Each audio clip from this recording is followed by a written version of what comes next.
Hi, you're listening to Thoughtful Wellness Revolution, where we believe wellness isn't wellness if it's just for you. We're your hosts, Zahra and Hien. And before we get started, please make sure to give us a 5-star rating and review. Even though we're a podcast that believes in decolonizing, we're still bound to the algorithm. So every little bit that you can help us out, we really appreciate it. And we thank you for all the support. Let's get into it. Hey friends, today we're talking to Dr. Melissa J., a registered psychologist and lead instructor with Canmore Counselling and Trauma-Informed Yoga Psychology School. She located in Canmore, Alberta in Canada. So, Melissa, what's on your mind today? Well, I am so grateful to be here with both of you. And what's on my mind today, being that it's Monday and the start of a new week, it's just the importance of being able to slow down and settle into whatever we're going to be faced with this week. So I wondered if maybe it would be helpful for me to offer us a grounding as we come together. Let's do it. Yeah. Okay. So this is often how I will open a lot of the meetings that I find myself in throughout the week. And it is just really a helpful way to shift from whatever we were doing prior to being together and then coming into this shared space. So thank you for being open. It's also a support to myself. So I invite each of us to just notice if you'd like to have your camera on, camera off. You might choose to close your eyes, or maybe you want to make a really tangible shift. So one way you can do that is maybe just looking around your space, maybe exaggerating your gaze and noticing if there's anything that catches your eye.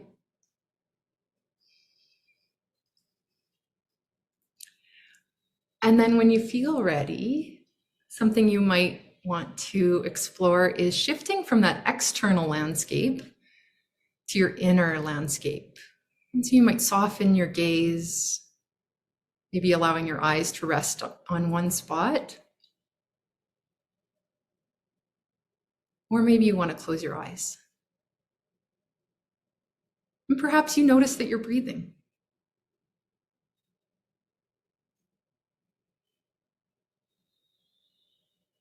You maybe want to join me in taking a few cleansing breaths. You might inhale through your nose.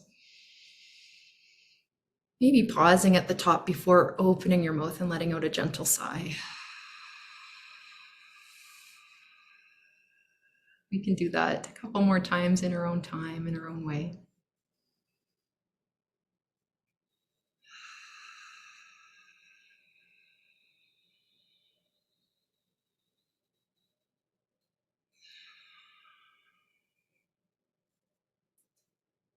One way I like to connect with the land is by imagining that this land, these Indigenous lands that are connecting each of us across Turtle Island right now, are just supporting us. And perhaps as we inhale, imagine that we're breathing in the spirit of the land. Exhaling, infusing our spirit with the spirit of the land.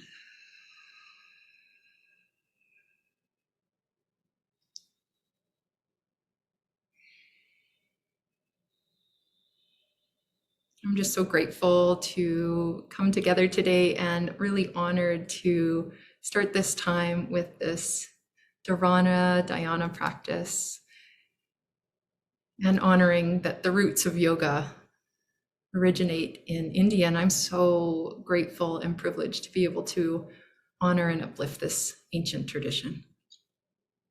So thank you. You might start to open your eyes. Maybe you want to wiggle your body. Maybe starting to reconnect with your space, maybe looking around, noticing what catches your eye now.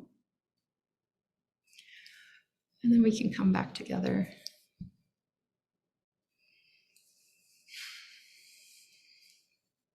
Thank you. Thank you. Thank you so much for that. I felt like I really needed that. So I'm so grateful for that brief practice you shared. And I'm also just really happy to have you here and to see you again. So Melissa and I met in Susanna's 300-hour teacher training last year. can't believe it's 2022 and it's February right now, and it still kind of surprises me how fast time went by. Good point. Yeah, right. Melissa was in my cohort.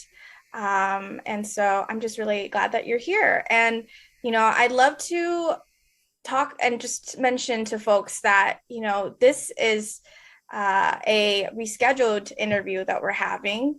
Originally, it was going to be last week, but you had contacted us that morning to reschedule. And I was wondering if you can share a little bit about that, because Zahra and I just thought it was really cool the way you felt like you could honor your boundaries and model to us what that looked like. Thank you both for being flexible in being open to rescheduling.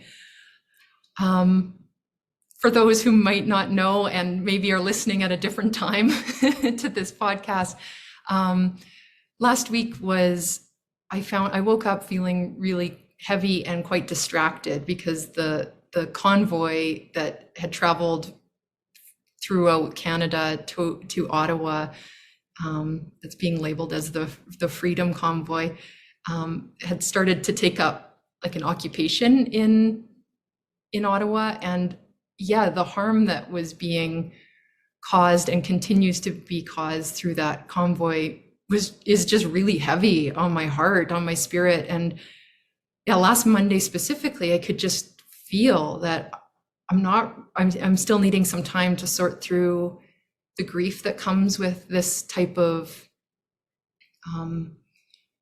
experience. And I'm really reluctant even right now to call it a protest. And I needed time to just be in reflection and spend time journaling. And I knew, Hien, that I knew how you would respond by me letting you know, I feel like I need to reschedule, because I really want to be present for our time together. I feel like what a gift this is for the three of us to be able to spend time in connection and community. So yeah, I guess that's like the short way to explain that. And thank you for letting me know that it felt like modeling as well. Yeah, we are just really, grateful for, I guess, this type of, I don't know if I want to call it maybe like a shift in how sometimes there's this sort of expectation that, oh, you have to just push through. And I mean, I'm calling myself in as well. Like, I feel for me, like if I was put in that situation that, 99% of the time, like 99.9% of the time, I would tell myself, okay, I'm just going to push through, even though I'm really needing to not do that, even though I'm really needing to do something else and to ask to reschedule. And so Zahra and I just really appreciate seeing sort of like the way that you were just so honest with us. Like even you saying that, like, I think you said that you were thinking about the convoy as well. And I think in my mind, like, wow, like, could I see myself doing this? And the answer is like, yeah, but not usually, like really rarely that I would be that honest and give myself the space to sort of process and deal with what's happening. It sounds like really rough. Yeah, absolutely. Sorry, I also just want to add too that it's like, I think we're also not welcome in a lot of spaces to take that. And so a lot of the times we're not welcome to take that space. Like if you need space to process, if you need space for grief or heavy emotions or whatever's going on, it's not recognized. So we really appreciate that you have the strength to ask for that and say what you need. And yeah, it's been really difficult. Yeah, I can't imagine. Well, I can, because we also are we're all living it in North America. Yeah. Mm-hmm. Yeah. Well, thank you both for being who you are. I feel like that isn't something I would normally share with just anyone. So I just know that the community that you are and have been cultivating is inviting us to be really authentic in who we are and how we're caring for ourselves. Absolutely. And so that leads me to ask a little bit of why you're actually here, is to tell us a bit about Canmore Counselling, so which is your practice and how that came to be, Yeah, and a little bit maybe about your trauma-informed yoga teacher trainings. Okay, yeah. So really, Canmore Counselling came to be in 2014. My spouse, Michael, and I are both registered psychologists and just could feel like a call and a readiness to venture out into private practice. And I think really with the intention of being able to offer community care in the way that we envisioned. And that was like creating opportunities to connect with folks and maybe less formal than some of the agencies and structures that are available and offer mental health. And so over the years, since 2014, yeah, Canmore Counselling has really blossomed and become something completely different than what I would have ever imagined it to be. And so just to give a little bit of an overview, we now, it's called Canmore Counselling, and we also have trauma-informed yoga psychology school within Canmore Counselling, and then are also offering holistic care. So we also have a virtual physiotherapist who is available to the community, as well as Ayurvedic nutritionist. And it's been really beautiful to just witness the ways in which the community is responding to these opportunities to experience different forms of wellness, and how they all kind of merge together in a seamless way. And I guess to share a bit about the Trauma-Informed Yoga Psychology School, it is accredited through Yoga Alliance, and yeah, we offer the 200 level, 300 level kids and teens yoga teacher training, as well as a prenatal. And yeah, it continues to grow. And I know, like, I am going to be on my lifelong studentship as a yoga practitioner myself. And it's really been so lovely to be able to share things that I'm learning from my teachers and empower folks to integrate these practices in their communities and their lives. Yeah, that sounds really amazing. And, I love that Canmore Counselling has so many like holistic modalities to kind of offer. Like that's something like I wish there was something like that near me, like that's how I feel.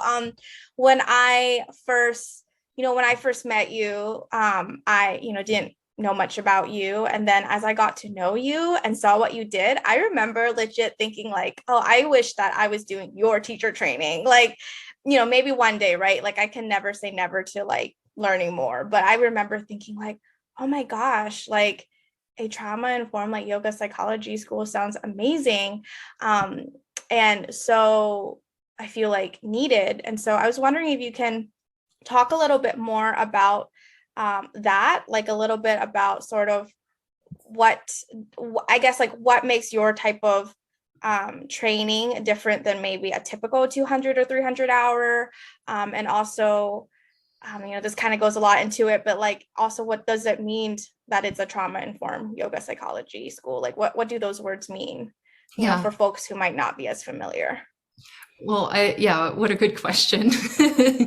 Because there's a lot of buzzwords that we can see floating around in the ether and often used for marketing purposes. So it is really important to really break down what is it that we're talking about. So how I often describe our training or identify is that it's Indigenous led, trauma-informed, dedicated to the 8 limbs of yoga, accessible and accredited. And so I'll break those terms down if that feels helpful. Yeah. Okay, so Indigenous led. So I'm the founder, the director of the yoga school, and as a Neheo Cree member of the Métis Nation of Alberta, it's been an honor to walk alongside so many elders and knowledge keepers, as well as my family and my roots, and really uplift just Indigenous rising is what comes to mind, and inviting Indigenous kin to join us, Indigenous and non-Indigenous kin to join us on this journey of experiencing the benefits of yoga. And so I often kind of see when I think about Indigenous led, we're also honoring that yoga is Indigenous to India, and it too is an Indigenous practice. And myself, I'm not South Asian, and I want to amplify and uplift whenever and however possible. So by honoring that myself, I'm Indigenous here on these lands, I also have privilege in how I'm sharing these teachings. So I'll share a little more about that as we continue on, I'm sure. And so trauma informed, how I would describe that is I'm a nerd, okay? Like I will full on always call myself a nerd. I embrace it. So as a psychologist and trauma informed practitioner, it really has been so natural to find a way to really explore tangible ways to practice and offer trauma informed care on our mats. So that's how we start to learn, what does this feel like to experience choice making, to notice what it's like to be fully present and embodied, to feel my body and not feel like I need to be somewhere else, because that's the way our bodies sometimes take care of us, is to dissociate and go away. And so, yeah, really being able to integrate trauma-informed care on our mat, it then also offers us the experience of what that feels like for us as the practitioner. So then we can create spaces for those who would benefit from support in learning how to embody and befriend their bodies and notice what it's like to be here in the present moment. And so also trauma-informed with regards to offering yoga is really centering the importance of honoring yoga's roots. And so we amplify trauma-informed yoga as inherently connected to yoga's origin. And so, yeah, so both at once. And then 8 limbs. So this is just deepening how we're honoring yoga's roots, is that it really is our ethical responsibility as yoga practitioners to uplift the roots of yoga. And this is something that we explored in depth in Susanna's teacher training. And I'm so grateful to one of my teachers being Susanna, who we use her book in all of our trainings, Embrace Yoga's Roots. That's one of the required readings. And so, yeah, really honoring Patanjali's 8-limb approach to yoga has shifted so many of the people who sign up. They're called for the trauma-informed piece. They like that word, that is the catch. And then once we start diving into yoga as more than the one limb of asana, there's a shift that happens. And there's maybe even a little more playfulness in what it can mean to support our communities in various ways. So that's a lot, but any thought, I can continue talking, but I want to also. Yeah, thank you so much for, sharing all that. I have so many thoughts and questions that I could ask that this could easily become a 2-hour conversation, I'm sure. But something that came up to mind from I guess one of the first things that came up to mind as you were talking, with it being, Indigenous led, is I'm wondering if you see that this idea of being trauma informed can be, I'm trying to think of the word, perhaps, the idea that yoga itself was not, I don't know, enough. And so therefore we need to add trauma informed to it being kind of problematic, or a colonial mindset to think that way. Because I know when we were in, with Susanna's training, that, she talks about how yoga has always been inherently, healing and trauma informed, but this idea of taking the term trauma informed to mean what it was not enough, so we need to kind of add that on. If you had any thoughts on that. Yeah, no, that's a really important question. I guess how I see that is by signaling that this is really going to center a decolonized way of viewing yoga, because yoga has become it's been colonized, and then it's been appropriated in so many ways, which causes so much harm. And it's really, in many ways, not all the ways, there's a big, especially with Susanna, there's a reckoning happening of a call back to the origins. And so this is all my reflections, that, when we can offer trauma-informed care, it also requires us to really slow things down and notice what it is that we are centering. And yes, there are times when I weave in concepts and theories related to trauma theory and psychology. What that's doing, though, is really just bridging additional information that is inherently part of yoga. So it's not adding something new, it's looking through a different lens. And so one of the elders that I have had the privilege and continue to have the privilege to learn from is Dr. Albert Marshall, and he talks about two-eyed seeing. And so Dr. Marshall talks about, that when we are able to see through the eyes of Indigenous ways of knowing, being, and doing, with the other eye of mainstream knowledge, we have opportunities to benefit all. And so I kind of see that as someone who has navigated the world as an Indigenous person who is often white passing, that there's often balance that I've found needs to be struck for those to soften into really starting to lean into what the Indigenous ways of knowing, doing, and being feel like, how they're different, and in that we're decolonizing. So that's just what comes to mind for me. Yeah, thank you for sharing all of that. It's very interesting to hear, and and I ask it because it's something I think about a lot, as somebody who I like to say that I'm a trauma-informed yoga teacher, and also I do wish that we don't need to use the word trauma-informed, like that could be understood, I guess, in the mainstream, that yes, yoga is trauma-informed, yoga can help heal, yoga can be supportive, and not the colonized appropriated versions that is in the mainstream. So thank you for sharing all that. Zahra, did you have something you want to say? I loved the two-eye approach. I just thought that was really great, because I don't want to say intuitive or Indigenous knowledge needs to be qualified by any means. Sorry, my dog has so cute made her way onto the chair. But I think being able to look at it through that Western or psychological lens can be so helpful, in the sense that when you can quote unquote prove something intuitively through the Western lens, it makes people be like, oh, see, like maybe there isn't one way of knowing things, like this Western way of knowing things isn't the only way. You know what I mean? Yeah. So I really appreciate you sharing that and how it works together. I really love that. Yeah. And then I had obviously the question of, we like to ask all of our guests towards the end of the podcast is, what's one thing you want to see more of in wellness, and what's one thing you want to see less of in wellness?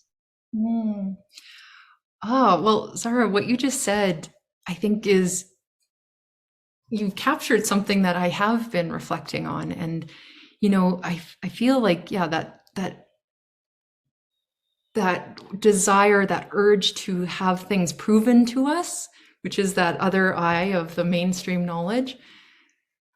I feel like as we continue to deepen our own practices, as we uplift the roots of yoga, as we continue to decolonize ourselves, we start to shift away. It's like we're kind of peeling away layers of needing to acquire credentials or studies, and I'm actively engaged in these things. Like I have all the credentials, I am a researcher, but it's less about needing to or having to, and it's more about like a way of honoring. And so maybe that's it. It's like, that's what I want to see more of, is people really leaning into trusting these ancient wisdom traditions as the starting place.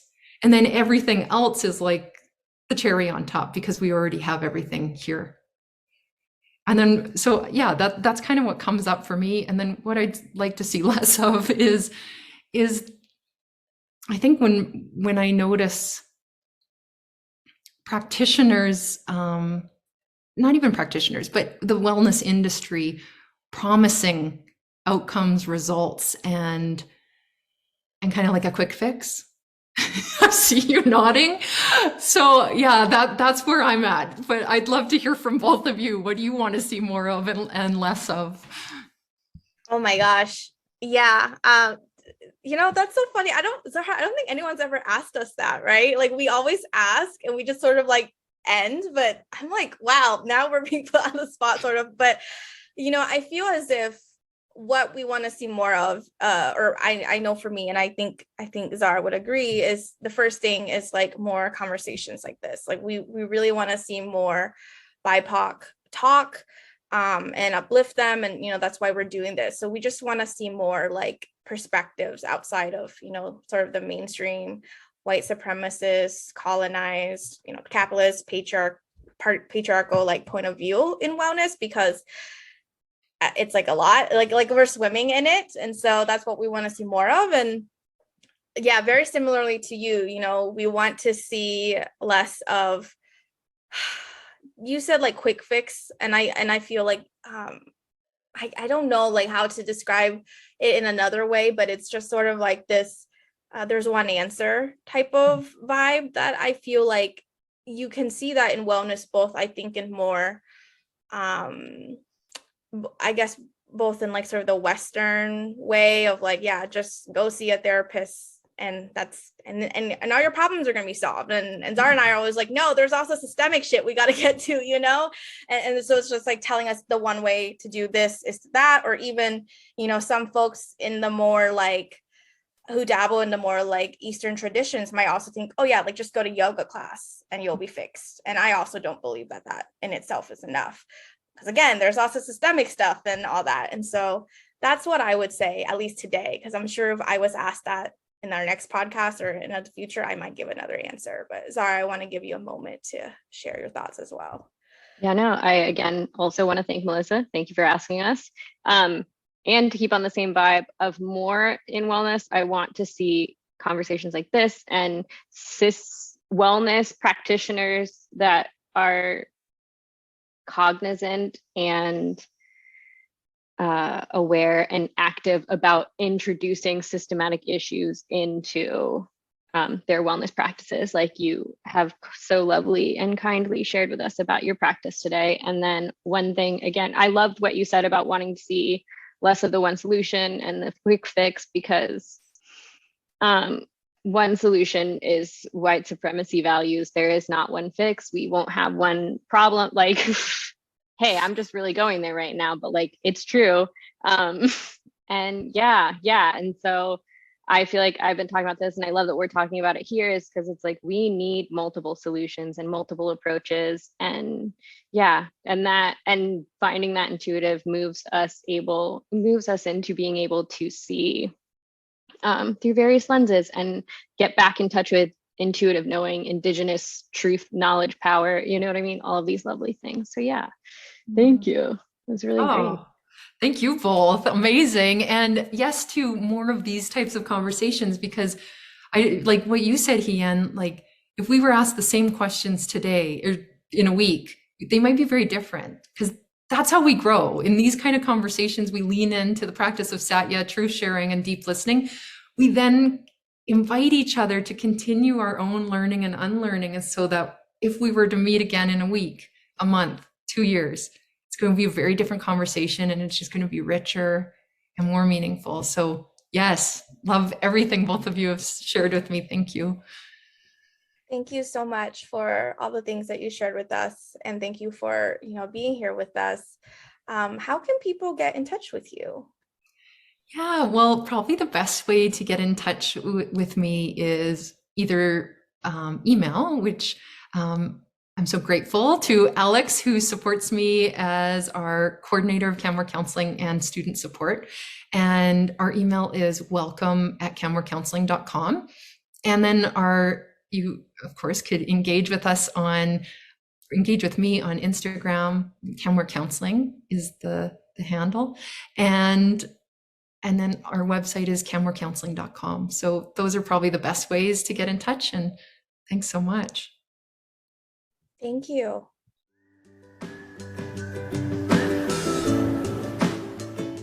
So this is the post interview with Melissa. and I really enjoyed it. I really just love Melissa's presence. I find that she is just so sweet. And I say this about, I feel like I say this about all my Canadian friends, is that they're just so sweet. But it's not just the fact that she's like a Canadian person, it's that she has a way of making me feel like I can soften a little bit, just kind of like exhale a little bit deeper, let my heart open a little bit more. And so, yeah, I just really love that and the conversation we had. Oh, thank you for saying, yeah, what was it? Taking a deeper exhale or slower exhale. Yes, that was exactly the way to describe, this sounds really weird, the feeling she gives. She doesn't give feel, I don't know. We're sad on the linguistics here. Vibe. I can't use words or like put them together today, but yeah, exactly. That was the vibe. It's just like creating space for softness. And I love the way she talked about creating relationships and community in her trainings, you know what I mean? And how important that is. And I just felt like that was a space we created as well. Yeah. So I don't know. I think that's a definite gift she has. Yeah. And,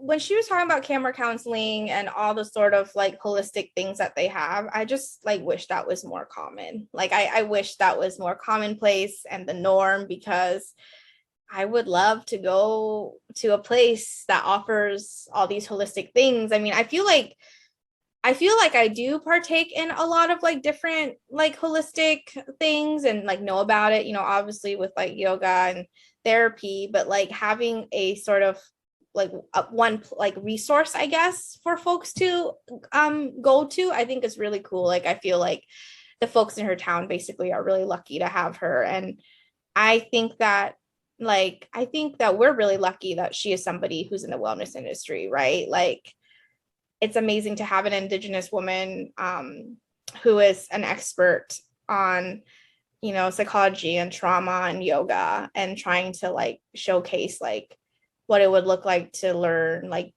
these things or partake in these activities in like a decolonizing way. Cause like, God knows we need more of that. Or like, we always talk about how we need more of that. Oh my God. Yes, absolutely. I loved that as well. And it's interesting that you say that, because when she was talking about the different services they offer in-house at her facility, I thought that was so great. And it wasn't until you were talking about how nice it would be to have everything in one, like I thought that was really great. And I was like, wow, all of these things together. But hearing you talk about them being under one roof and the ease of that. And I just think about how someone who is supposed to be starting physical therapy soon and who also goes to therapy for my mental health, different therapies, but it would be so cool to be able to go to a single place and know, not that, they're sharing your personal information, but just like everyone is working together to get things done. And it is a holistic approach. Yeah, it makes me longful for the days when, hopeful for days when this will come. Because I was going to say longing for days that pass, but like, let's be real, we don't even have anything close to that right now. Well, something that I appreciate with what she shared is talking about how, for instance, her trauma-informed yoga psychology school is like Indigenous led, and she has like teachers and elders from her own, community that she learns from. And I kind of think, maybe like with thinking about with just what you said about longing for the days, I think like, well, there was one time in history that we had our healers, right? Like we had our healers, and it wasn't this weird compartmentalized, like, oh, if you are, physically sick, you go here. And then if you need whatever type of thing, you go here. And then mental health is here, or like your spiritual health is here. It was sort of, I don't want to say combined, because I'm not quite sure. And I know different cultures and traditions have different types of things, but like, I think there was a time where it wasn't as I don't know if compartmentalized is the right word, but you know what I mean? Where it's like, it was maybe more holistic, and then now we're here where we're at. And so I'm grateful for Melissa as someone who's like bringing along the holistic and Indigenous viewpoints along with like the Western psychology, Western medicine stuff. Yeah. Yes, absolutely. And I loved how she talked about the two lenses theory or whatever. And I really do think that so much can come from that, of being able to, because it does make me wonder if, like, when things were more connected, like physical, mental, spiritual, if there was less need for the hard, like Western based idea of knowledge and knowing, because if you can see how things fit together, you see systems, you see patterns, there maybe is more, you're able to intuit more. I really love the ability to just like put the two perspectives together, and really see how we don't need to rely on we can rely on Indigenous knowledge, and we don't need to rely on epistemological. I'm really thinking of I was thinking of that yeah. word too. I was thinking, I didn't say it because I'm scared I'm going to pronounce it wrong, but I was thinking of epistemology. Epistemology.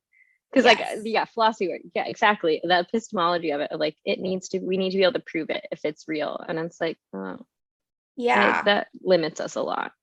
Yeah. Yes, it does. And it can. And yeah, I think something that I'm thinking about right now is just, I guess, thinking about wellness in a more holistic way, which is kind of funny that I even say it like that, because it's the same conversation with what we had about trauma-informed yoga. It's like, isn't yoga already trauma-informed, or shouldn't it already be? But I even think that with wellness is like, yeah, I would love that wellness is holistic. But if I'm talking about holistic wellness, it means that there was something about it that is not holistic. And I do feel that way. Like, I feel like I am hoping to see more work similar to Melissa's that brings along Indigenous viewpoints and to help people decolonize, because I think ultimately having holistic wellness to me means like allowing for more humanity to exist when we think about like our care and our wellness, because I don't know, the fact that there could be a wellness that's not holistic, that I think that we've all kind of seen and have experienced. You know, it's like, oh, you just go to the doctor for that one thing, and then they tell you your quick fix solution, or you go do this and that's it. It feels dehumanizing. There's like it feels disconnected, I guess. Yes, absolutely. And it's interesting that you bring up the dichotomy, or like not the dichotomy, the distinction between wellness and holistic, right? And they're not synonymous words, whereas like obviously holistic is, you know what I mean, like being able to include all of it in wellness, not just part of it, and it being compartmentalized. And to me, it's just like, yeah, they aren't two separate things. Like, all wellness should be holistic because we're looking at the whole person and the whole society. Right. Or so we hope, or so we want. Otherwise, it's not wellness. That's what we're telling you here. It's not wellness. Yeah, and something that I think about sometimes is like, have you heard of like corporate wellness or whatever, like, or like, you know, wellness at the workplace or whatever? And it's like, what does that actually mean? Like when I hear, I don't know, companies that try to have like wellness perks or something, like a lot of the times when they talk about wellness, I feel like they, like, besides like giving health benefits, if you even have that, because, you know, we're in the US here, they tend to mean fitness. What I notice is they mean fitness. A lot of times when people talk about like corporate wellness, it means like fitness, meaning like, is there going to be like a physical yoga asana class that's offered to you, or will you get like credits or points to take like, or to get like a gym membership or things like that? I feel like it relates to fitness a lot, which is, you know, that's kind of its own issue with like the yoga space. I was just going to say also, it's really indicative of the fact that your body is the thing they need, and they need it to stay in tip-top shape. Yay, we're all So being I'm just exploited. realizing the darkness of that. Yeah. Right, you're right. But it's like, yay, we're all being exploited. They just need bodies for labor. So I just noticed that with corporate wellness, or with people talking about like health and wellness, I see a lot with this thinking about fitness. And then the other thing, if we're lucky, is mental health. But it stops there with just like, are you in physical shape? And maybe get a therapist, and that's it. Like the wellness conversation kind of ends at that. Well, because it's like, do you have enough mental health capacity to not quit your job or be a burden to us here at work? Great, done. And it's like, I don't know about that. And also, I don't think there's anyone who can provide us the right amount of mental health services to resolve what is a systematic issue at this point, a systematic failing at this point.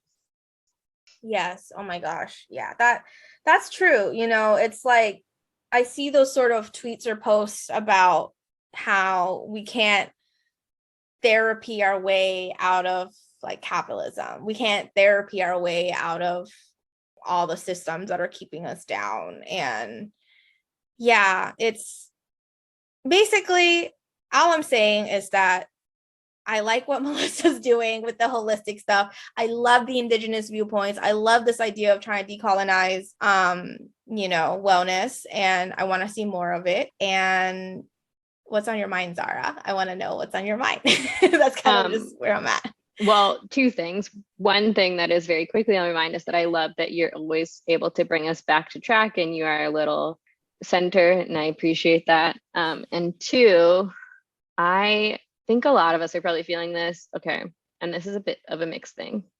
People are feeling the first thing, which is a fucking fogginess, man. It just feels like day in, day out. When the fuck are we going to end this? And it's making me stressed out. Some of the stuff that we're doing that hopefully we'll be sharing with you guys soon is giving me hope. And I'm also still feeling hopeful. And do you know why? It is because they want us to be overwhelmed. People with power and money and resources, status quo wants us to be overwhelmed and too tired to give a fuck or to do anything. So what's also on my mind is trying to figure out my zone of genius. And I don't mean like I'm a genius, because clearly we all know I'm an idiot. No, you're a genius. I'm an idiot. Own it. You're a genius. I'm just some idiot on the internet is what I mean. Not like I personally am an idiot, but like I'm just some idiot on the internet, like all of us. But I will own that compliment. Thank you, Hien. I appreciate that. But yeah, just figuring out my zone of genius, to say it again, and like where I lie in that, and where can I keep hopeful, and how can I help myself feel less foggy. But also, again, days are literally just dragging by, and it feels like a week has passed, and I don't know how. So it's an oscillating point. What's on your mind? A lot of the same things, actually. I feel it. I feel like that there's that post that has been circulating social media. I think it was like a tweet from someone that was along the lines of like, burnout was 2021. Like I don't know what this is now. Like this is like beyond burnout. And I totally feel that. It's really interesting because I do feel at the point where like the burnout or exhaustion or tiredness, it's like those words are like not enough. And so like that fogginess that you explained, I definitely feel that. I kind of have been feeling that since 2020 though, like just saying, it's been a little foggy for several years. Yeah, it has been. And so, I definitely feel that way. And what's funny is the other day, this came up to mind for me.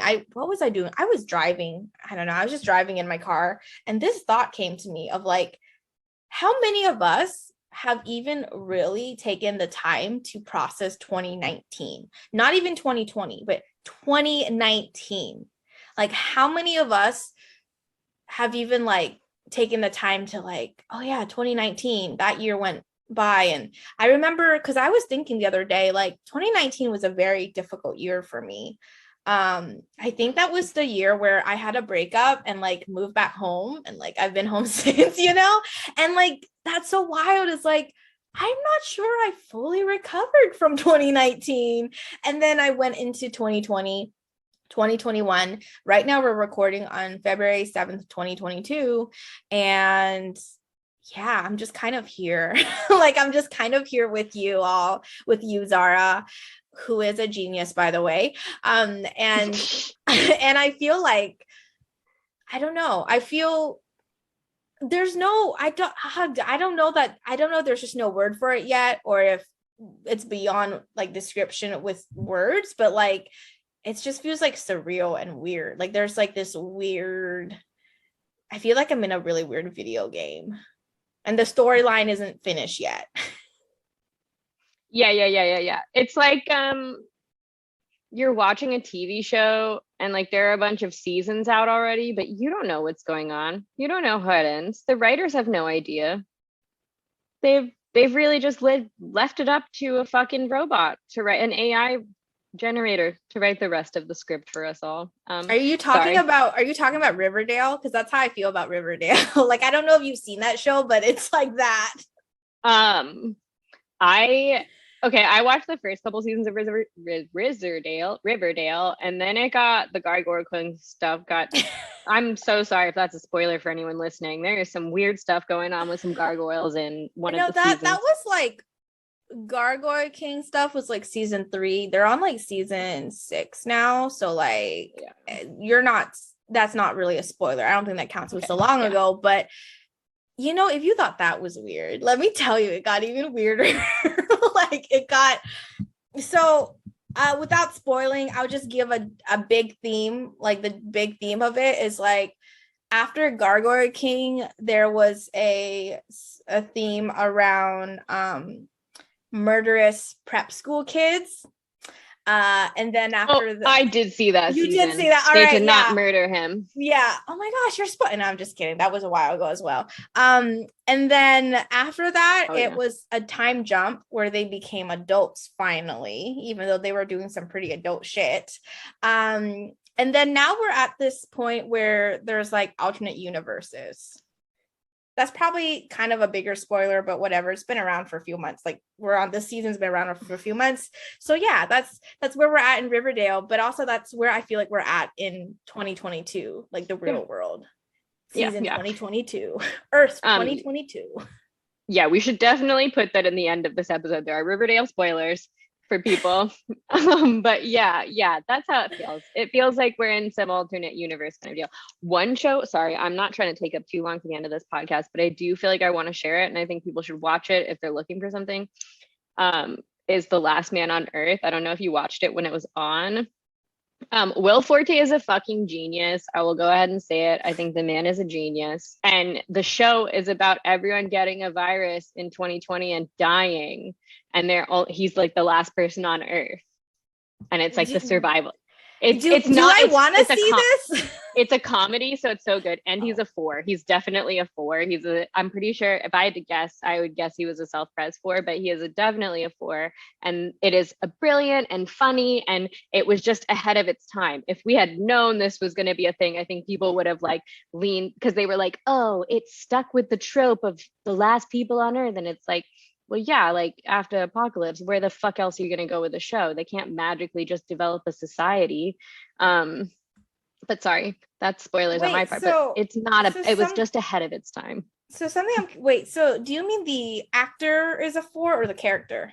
The actor is a 4. I mean, I don't know what the character is. I haven't thought about it, but I just like the actor and the creator of it. I have watched a lot of his stuff that he's in and interviews that he's in. He is definitely, and like this threw it over the top for me. I was like, you are a 4. Like, this is such a weird fucking heartfelt thing that I don't see. All right. Thank you for that recommendation. I feel like I'm interested because you said it was like a comedy. Like I'm interested because I was thinking like whenever someone tells me about like a TV show or a movie that has a theme with like a pandemic or a virus thing, like I get scared. I'm like, I don't know if I really want to watch that. I'm living it, like I don't, is It's it gonna not, there is is no, it gonna re-trigger me, it's after the virus killed everyone in the thing. Everyone is Oh, dead. Yeah. So that's okay. why it's fine, because you can watch it because it's like, oh, this is what life could be like after. And it's like kind of like a heartfelt love letter plus like a comedy plus like he writes thriller in such an interesting way where it's like, I don't know. It's really good storytelling. It's really well done. I think it's really funny, and it's giving me hope for the future right now, because it's like, yeah, they're surviving with nothing and we have more than nothing. I'm so glad you said that, because that is something that has crossed my mind whenever I think about how hard times are. Of course, I am a 4 and I get super depressed and existential and whatever, despair, blah, blah, blah. You know how I be. But I also sometimes think about people. Well, I'll tell you specifically is like, I think about people like Bell Hooks and Tint Han, who also lived through some really tough times and didn't have everything that we had now, or like, they both recently died, but like when they were, say, our age, when they were younger, I don't think the world was necessarily easy for them to live in as well. But I think about how they were able to do the things anyway, like do the things that were important to them anyway. And just thinking about them, and I've been reading Bell Hooks, and so just thinking about people like them, and both of them recently passed. I don't know, that gives me some sort of hope. So I just want to say that, because what you said reminded me of that. And I love that our podcast is like, it goes from wellness to, like, in previous weeks, it was like a political podcast, to like now it's like pop culture. Like, I love it. Look, honestly, dude, I know that I have been just lumping everything in with wellness, like education and art and stuff, but I'm going to go a step further. Entertainment is wellness, because like when the pandemic started, where did we all go? To fucking our TVs and our books and our movies, to watch, to listen, to feel, because art is a way to be what did you say your wellness is for you right now, right? Earlier in the episode, you said humor. Sense of humor. Yes. Yeah. I mean, I agree with that. And I mean, yeah, I definitely see entertainment as part of wellness, just because I see it as an extension of art and of play. And arts and play, I mean, that's super important to wellness. And so, yeah, it's just like an extra bonus when the entertainment you consume can also give like a message to it, So, yeah, I definitely agree that it's part of wellness. And gosh, I mean, what is not part of wellness right now? I mean, I just feel like with us having a wellness podcast, with us starting this, and we're still doing it during a pandemic, I don't know. It's just like, it's hard to not see things in that category, because we're all just trying to be well. Like we're all just trying our best here. Absolutely. And I think, sorry, I know you asked that question rhetorically of what isn't wellness right now. And, my brain was like, I need to figure out an answer for her. And I don't have an answer for you, but I do think that one thing that is wellness for us, and I'm sorry that my voice changes from being super loud to super not loud. That's going to be annoying in editing and for anybody listening. But like, what isn't wellness? And I think what's important to highlight, what defines wellness for us, and I think I may be speaking for you, so please correct me if I'm wrong, but is anything that connects us to our humanity and each other's humanity. Like, that's it. You're That's gonna make me wellness. cry. Like, I'm sorry. I'm just like, oh, I'm just getting, yes, you hit it. You hit it. Like, you got it. Like, yes. Like, Yeah. I'm always getting emotional lately with these podcasts though. So it's all good. Well, it's like really the only place where sometimes I feel hopeful. So I get it. Yeah. And so that's all from me. I don't know, Zahra, do you have anything else you want to share with the listeners? No, I really want to have something else to share, because I feel like I like to end on some positive notes, but I feel like this is our positive note. Watch something, if you watch something really funny, and that fills you with hope, please share it with us, because yeah, we love them. We love all that stuff. Yeah. Thank you all for listening. Thank you. And read bell hooks if you haven't yet. Yeah, lots of bell hooks. Thank you for listening to the Thoughtful Wellness Revolution podcast. For bonus content, you can go to thoughtfulwellnessrevolution.substack.com and subscribe for $5 a month. You can also follow us on Instagram at Thoughtful Wellness Revolution to share your thoughts. And don't forget to subscribe to us wherever you're listening.